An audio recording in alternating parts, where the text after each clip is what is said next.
এরা আজ আমরা আলোচনা করব নেটওয়ার্ক টপোলজি সম্পর্কে।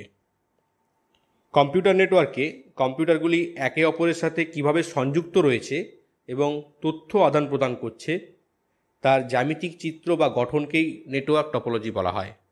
এক কথায় যদি আমি বলি তাহলে বলতে পারি যে একটা কম্পিউটার নেটওয়ার্কের জ্যামিতিক উপস্থাপনাকেই সেই নেটওয়ার্ক টপোলজি বলা হয়। তবে কোনো কম্পিউটার নেটওয়ার্কের নেটওয়ার্ক টপোলজিকে দুভাবে বর্ণনা করা হয়। প্রথমত, সেখানে কম্পিউটারগুলি একে অপরের সাথে কিভাবে কানেক্টেড রয়েছে তার যদি আমি একটা জ্যামিতিক চিত্র তৈরি করি তখন সেটাকে বলা হবে ফিজিক্যাল টপোলজি।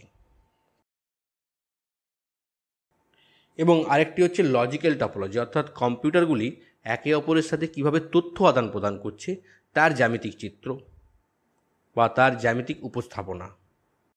অর্থাৎ একটা নেটওয়ার্কেরই দু ধরনের টপোলজি হতে পারে। প্রথমত, সেখানে কম্পিউটারগুলি কিভাবে একে অপরের সাথে কানেক্টেড রয়েছে তার একটা জ্যামিতিক চিত্র, সেটাকে বলবো ফিজিক্যাল টপোলজি সেই নেটওয়ার্কের। এবং সেখানে কম্পিউটারগুলি একে অপরকে কিভাবে তথ্য আদান প্রদান করছে তার যদি আমি একটা জ্যামিতিক চিত্র বানাই তখন তাকে বলছে লজিক্যাল টপোলজি। এরপরে আমরা তাহলে দেখে নিই টপোলজি কয় প্রকার, অর্থাৎ কয় প্রকার জ্যামিতিক চিত্র হতে পারে। নেটওয়ার্ক টপোলজি মূলত 6 প্রকার। বাস টপোলজি, যেখানে মাঝখানে একটা মেন তার থাকে যেটাকে বলা হয় ব্যাকবোন, এবং সেই ব্যাকবোনের সাথে কম্পিউটারগুলি যুক্ত থাকে। রিং টপোলজি, রিং টপোলজি দেখতে পাচ্ছ রিংয়ের মতো, কিন্তু এটা রিংয়ের মতো না হয়ে ত্রিভুজের মতো হতে পারে, চতুর্ভুজের মতো হতে পারে, তবে একটা ক্লোজ লুপ তৈরি হবে, মানে যেখান থেকে শুরু হবে সেখানেই গিয়ে শেষ হবে। স্টার টপোলজি, অনেকটা স্টারের মতো দেখতে, অর্থাৎ মাঝখানে একটা কেন্দ্রীয় ডিভাইস থাকবে, তার সাথে বাকি কম্পিউটারগুলো সংযুক্ত থাকবে।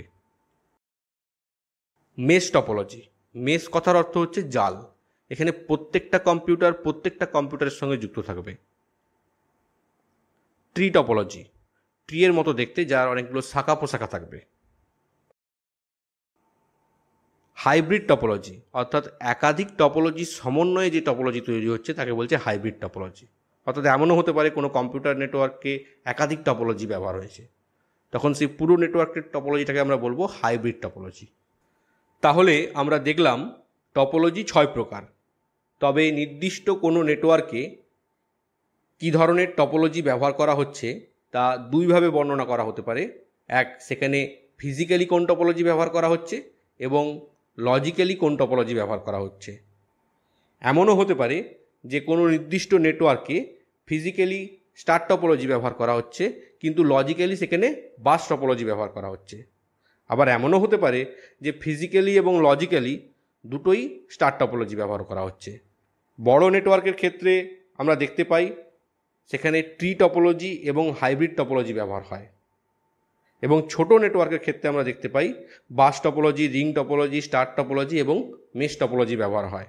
ইন্টারনেট একটা খুব বড় নেটওয়ার্ক, সেখানে অনেক নেটওয়ার্ক রয়েছে, সেখানে আমরা দেখতে পাই হাইব্রিড টপোলজির ব্যবহার। এবং ছোট নেটওয়ার্কের ক্ষেত্রে সবচেয়ে বেস্ট টপোলজি হচ্ছে স্টার টপোলজি।